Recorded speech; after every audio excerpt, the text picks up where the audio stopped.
Bismillahirrahmanirrahim. Halo, assalamualaikum warahmatullahi wabarakatuh. Salam santun dan salam sejahtera. Jumpa lagi di channel Sigit Nurwanto. Seperti biasa, di channel Sigit Nurwanto akan bercerita tentang kisah horor. Di episode kali ini, channel Sigit Nurwanto akan bercerita tentang tragedi Python. Ini adalah kisah nyata. Mari kita langsung ke cerita. Pada tahun 2003 lalu, pernah ada sebuah tragedi kecelakaan memilukan di ujung timur Pulau Jawa. Kecelakaan yang merenggut nyawa 54 orang itu kemudian dikenal dengan sebutan tragedi Python. Tragedi Python disebabkan terjadinya kebakaran hebat pada bus pariwisata yang mengangkut 50 orang siswa dan guru kelas 2 dari SMK Yapemda 1 Sleman di daerah Python, Jawa Timur. 2 orang yakni supir dan kernet selamat, sedangkan para siswa dan guru yang terjebak di dalam bus tidak bisa diselamatkan. Dilansir dari berbagai sumber, rombongan wisata tersebut sebenarnya berjumlah 3 bus yang berjalan beriringan. Setelah melakukan studi banding dan wisata ke Bali, mereka pulang melewati jalur Pantura di sepanjang pantai utara Pulau Jawa. Jarak antara bus diketahui cukup berjauhan, di mana bus nomor 2 yang mengalami nasib naas itu ada pada bagian belakang rombongan. Saat bus nomor 2 kecelakaan, 2 bus lainnya tidak sadar dan tetap melaju menuju Sleman. Saat masuk ke daerah Banyugulur Python, sebuah truk kontainer dari jalur berlawanan pindah lajur karena menyalip kendaraan di depannya. Karena kondisi penerangan jalan yang kurang, ditambah jarak yang terlalu dekat, truk kontainer akhirnya menabrak bus yang tidak sempat menghindar. Tidak hanya sampai di situ saja, dari arah belakang sebuah truk tronton langsung menghantam bus yang berhenti mendadak akibat ditabrak dari depan. Sialnya, tangki solar dari truk kontainer pecah dan muncul percikan api akibat kecelakaan tersebut. Api yang berkobar dengan cepat merambat ke badan bus dari arah depan. Apalagi di dalam bus banyak barang yang mudah terbakar, seperti karpet dan tas bawaan siswa. Pada saat kecelakaan terjadi, pintu depan bus ringsek dan tidak bisa dibuka, sedangkan pintu belakang terjepit dan tertutup oleh bagian depan truk tronton. Supir dan kernet berhasil keluar setelah melompat dari jendela yang pecah. Api yang berkobar dan kepulan asap di bagian depan bus memaksa para siswa dan guru yang seluruhnya perempuan mundur dan berdesakan ke bagian belakang bus. Mereka mencoba membuka pintu belakang bus, namun gagal karena terhalang truk tronton. Beberapa warga yang pada saat kejadian kebetulan lewat segera memberikan bantuan dengan mencoba membuka pintu belakang bus, tapi gagal. Sebagian lagi melempari kaca samping bus dengan batu agar pecah dan para siswa bisa keluar. Sayang, meskipun beberapa kaca akhirnya pecah, para siswa yang semuanya perempuan tidak berani untuk melompat keluar. Selain karena posisinya tinggi, di luar bus pun api sudah berkobar dengan cepat.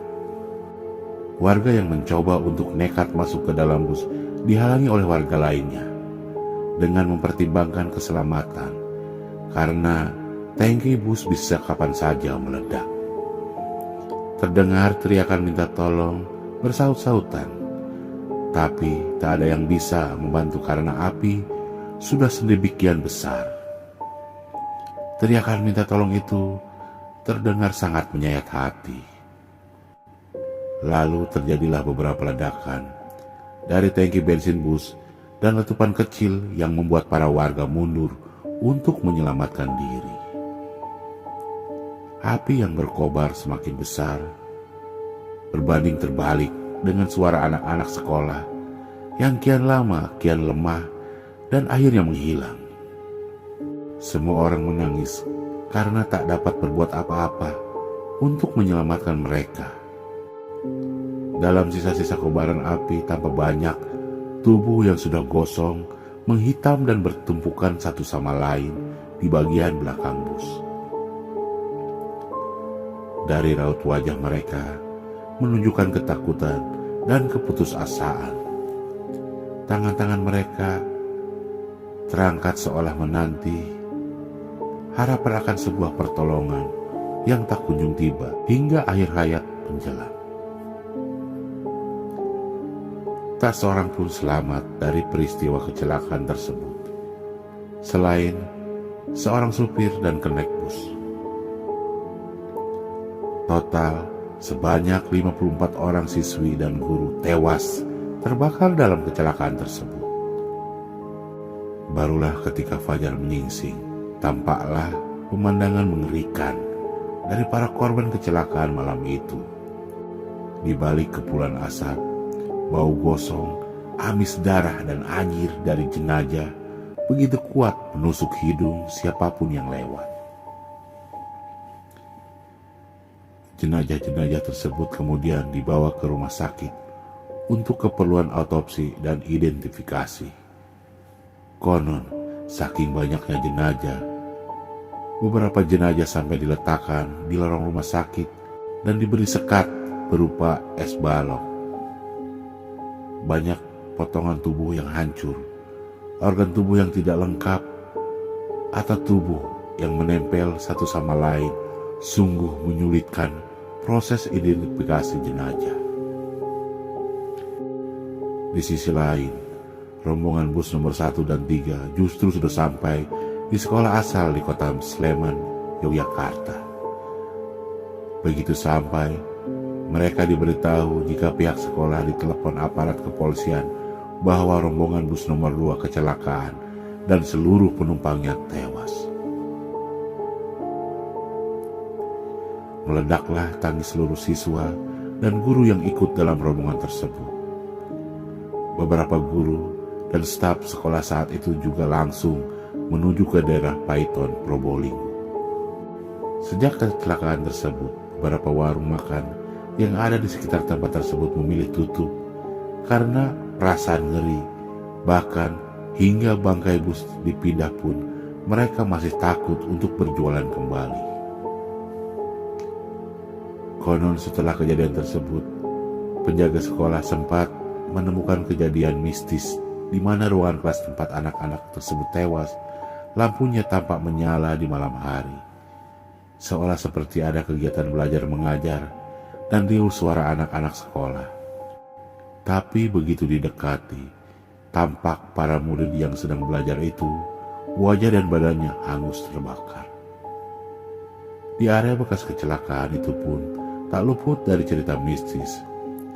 Beberapa pengendara yang lewat di malam hari kerap dihantui dengan penampakan sebuah bus yang sedang berhenti di pinggir jalan. Bagian dalam bus tampak terang dan para siswa dengan tubuh yang gosong mengarahkan pandangan ke orang yang lewat. Terlepas dari benar tidaknya rumor dan berita tersebut, jalur Pantura terutama di wilayah Paiton dan Probolinggo memang terkenal sebagai jalur tengkorak. Hal ini karena kontur jalan yang bergelombang, banyak tikungan dan tanjakan, serta kondisi samping kanan dan kiri jalan yang ditumbuhi ilalang dan tanaman liar. Bangkai bus sempat teronggok di sana selama bertahun-tahun, hingga dijadikan sebagai sebuah monumen kecelakaan. Barulah sekitar tahun 2008, bangkai bus disingkirkan, dan sejak saat itu pula, berbagai cerita mistis yang kerap menghantui daerah tersebut perlahan sirna. Terima kasih dan Assalamualaikum warahmatullahi wabarakatuh.